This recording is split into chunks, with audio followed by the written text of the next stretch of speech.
Thank you all for being here today and answering our questions. We really appreciate it. Just want to echo what everyone else has said. So I have a question. It kind of has a couple questions intertwined with it, if that's okay. So my first one is, what has the Graduate Council's role been in the process of the APR?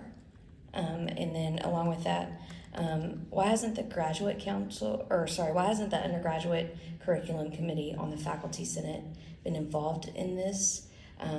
If it was faculty driven, like you've explained, I was just a little confused on that after you explained that. And then, is there a response to the presentation at the Faculty Senate that I saw 2 weeks ago discussing the governing legislation constitution to the university? And I had to write everything down because if not, I'm not going to be able to say it right. So.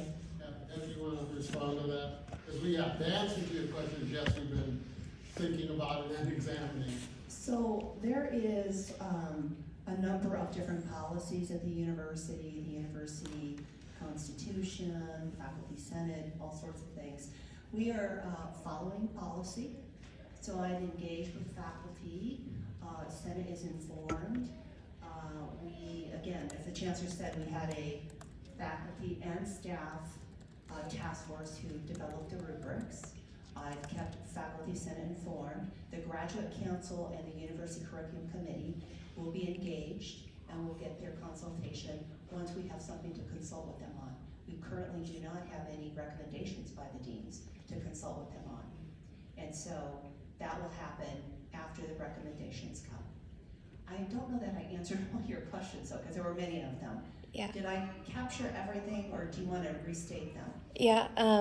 So just for clarification, the Graduate Council, you'll consult them after the recommendations have been made. They have not been. Recommendations, yeah. When the deans give us the recommendations, we have a session set up with the Graduate Council to talk about those recommendations. Okay. And the faculty who were on the portfolio task force, and there are faculty in each of the schools and colleges processes that are part of the graduate faculty. So there is graduate faculty engagement throughout the process. Okay, so when you say it's faculty driven, you mean like, I guess for clarification, it's certain faculty, not all faculty senators. Faculty have an opportunity to engage in many, many ways. Okay. I just also Sorry. People, we haven't forced anybody to engage, and people who have wanted to engage, we engage them, but you have to pick some folks. Yeah, so the task force was selected and recommended by the deans. They're the ones who create the rubrics.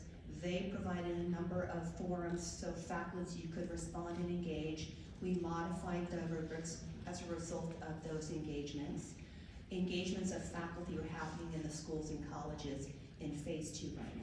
Okay, thank you. And then there was just, the last question was, I saw a presentation at the Faculty Senate from 2 weeks ago that discussed the governing legislation and the constitution of the university, but I haven't seen a response from the university.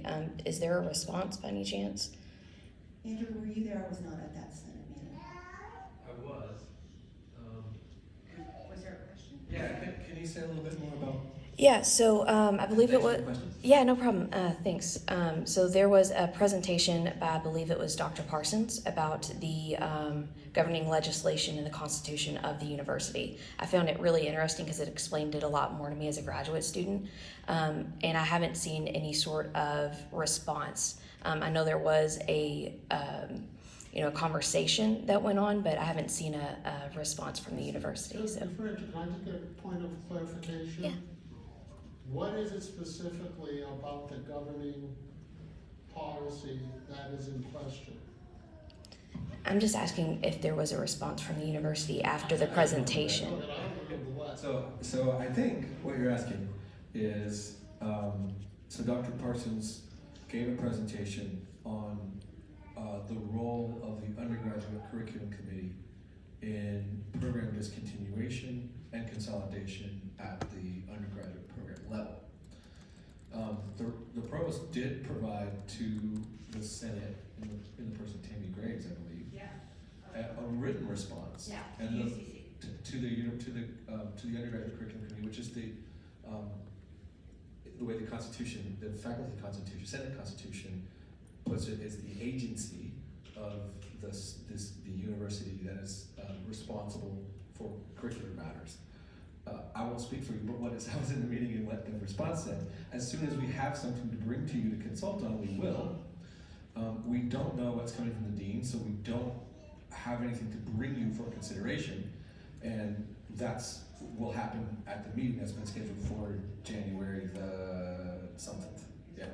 Okay, thank you. I also want to raise another point that Johnny Lale and Karen Blackwood, they were part of the data group when we worked with RPK.